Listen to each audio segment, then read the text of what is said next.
Isang chartered plane ang hindi agad pinaalis sa France, lula ng 303 Indian nationals, kasama ang 11 minor de edad sa airport ng Vatry, 150 kilometers east ng Paris. Patungo sana sa Nicaragua mula sa United Arab Emirates ang eroplano nang tumigil ang aircraft sa France upang kumuha ng supply ayon sa prosecutor's office. Hinala ng mga otoridad ang mga ito ay maaring biktima ng human trafficking.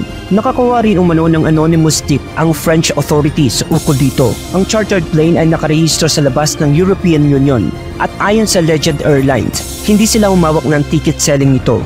Matapos naman ma-question ng cabin crew, pinawalan na ang mga ito at sinabing ang kumpanya na nagrenta sa eroplano ay matagal ng kliyente ng Legend Airlines. Tumanggi naman ng airline company na ibigay ang identity ng kumpanya na nagrenta nito.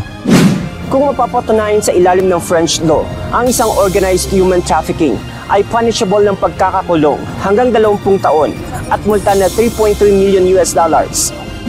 Ang mga minor de edad naman na nasa eroplano ay inilipat sa mga kinauukulang government agencies. Pinayagan naman makaalis ang eroplano bukod sa 2 pasahero na kinuwestiyon ng pulisya at kasalukuyang minomonitor.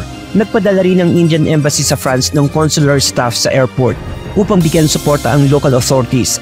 Ayon sa kanilang statement noong Sabado, Regent Bolivar, UNTV News and Rescue, Diyos ang aming sandigan, serbisyo publiko ang aming pinahahalagahan.